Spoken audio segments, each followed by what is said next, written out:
भारत में corona cases में इजाफा मुसलसल जारी है। सिर्फ गुज़िश्ता 24 घंटों में वहां 3,20,000 से ज़्यादा लोगों में कोरोना की तशख़ीस हुई और इस वबा से लगभग 3,000 लोग हलाक हुए। भारत में कोरोना वायरस की दूसरी लहर से पैदा होने वाली संगीन सूरत हाल में अमेरिका, बरतानिया, सऊदी अरब, मुत्तहदा अरब इमारात, फ्रांस, सिंगापुर, जर्मनी, डेनमार्क, रूस और यूरोपीय यूनियन ने भारत को इमदाद देने के ऐलानात किए हैं, जबकि पाकिस्तान और चीन की जानिब से भी भारत को मदद की पेशकश की गई है। बरतानिया ने ऑक्सीजन, अद्वियात और दीगर साजो सामान की पहली खेप भारत को आज पहुंचा दी है, जिसके बाद कहा गया है कि भारत की मजीद इमदाद की जाएगी। भारत को सबसे ज़्यादा ज़रूरत ऑक्सीजन और वैक्सीन की है। दारुल हुकूमत दिल्ली के मुतअद्दिद अस्पतालों ने मरीजों के दबाव के बायस मजीद मरीज दाखिल ना करने के नोटिस चिस्पा कर रखे हैं, जबकि बाज़ अस्पतालों ने कहा है कि जिन मरीजों के पास सिलेंडर और ऑक्सीजन हो सिर्फ वही अस्पताल का रुख करें। चंद मुतासरीन ने बताया है कि कुछ लोग सिलेंडर की मुंह मांगी कीमत वसूल कर रहे हैं, जिसकी वजह से लोग 6,000 रुपये का सिलेंडर 40 या 50,000 रुपये में खरीदने पर मजबूर हैं। बिल्कुल केयर नहीं है, पूरी रात तो कोई आता ही नहीं है। हल्के से उनसे मास्क हट गया, कोई लगाने नहीं आया, तड़प तड़प के फोन कर रही है मैं, वो मास्क लगा जा, आजा, क्या करे हम। GTB लेकर आए हैं, यहाँ भी सर एंट्री नहीं ले रहे अंदर, और ऑक्सीजन भी सर ख़त्म हो रही है और पेशेंट को सीरियस हालत है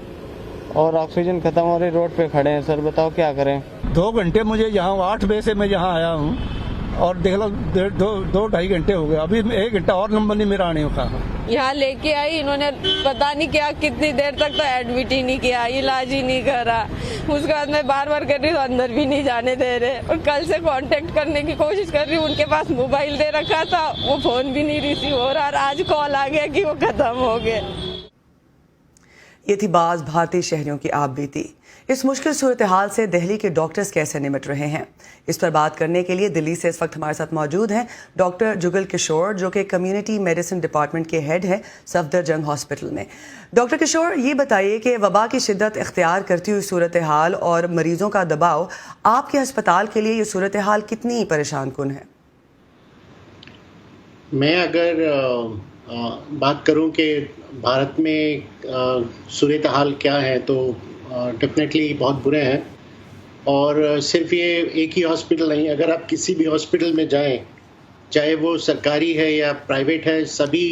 हॉस्पिटल में जो बेड की प्रॉब्लम है या फिर ICU बेड पर्टिकुलरली, और ऑक्सीजन की सिलेंडर्स या ऑक्सीजन की कमी की वजह से बहुत हालत ख़राब है। इसकी वजह से जो ट्रीटमेंट मिलना चाहिए एक पेशेंट को, वो ना मिलने पर डॉक्टर्स भी हताश और बहुत परेशान महसूस करते हैं कि वो जो कर सकते थे वो नहीं कर पा रहे हैं। जो लोड है पेशेंट का वो बहुत ज़्यादा है। चाहे वो अगर हम नंबर की बात करें तो हर तीसरे या चौथे दिन में 1 मिलियन केसेस हमारे बढ़ जाते हैं इंडिया में, और दिल्ली में ख़ास तौर से अगर कहें तो वो करीब 30,000 से लगातार बढ़ रहे थे, लेकिन अभी थोड़ा कम शुरू हुआ है।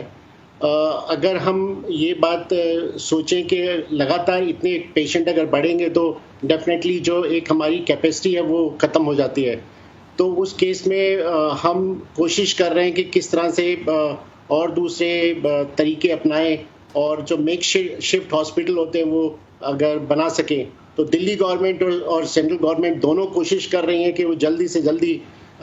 हॉस्पिटल बनाए जिससे कि बेड अवेलेबल हो और साथ में उनको ऑक्सीजन मिल पाए। डॉक्टर किशोर, जैसा कि हमने इस वबा के आगाज़ में देखा था कि भारत हो या पाकिस्तान हो, इतनी शिद्दत पहली लहर में नहीं थी। आपके ख्याल में भारत में दूसरी लहर में इस शिद्दत की वजूहात क्या बनी?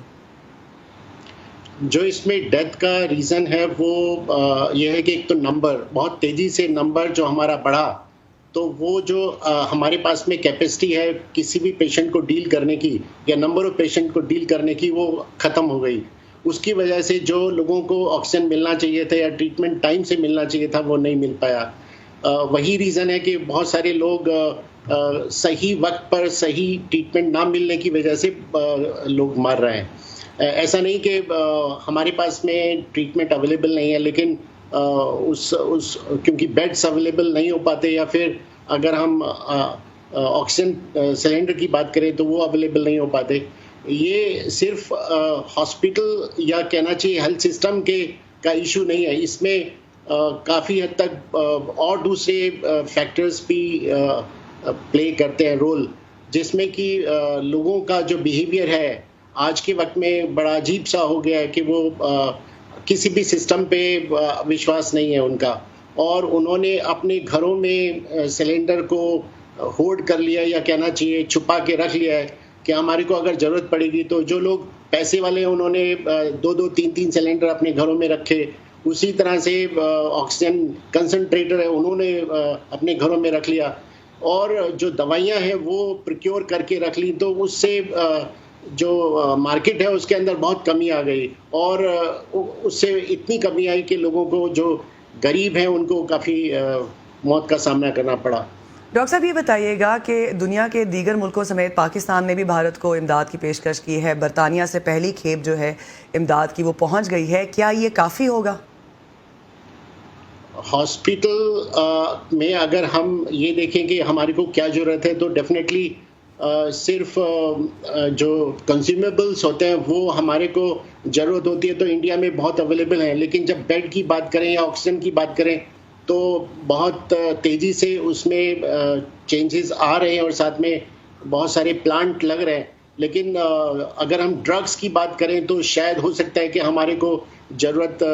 बाहर के देशों से सहायता की ज़रूरत पड़ती है, साथ में ही जो एंटीवायरल ड्रग्स हैं उनकी हमारे को ज़रूरत पड़ती है, तो वो जब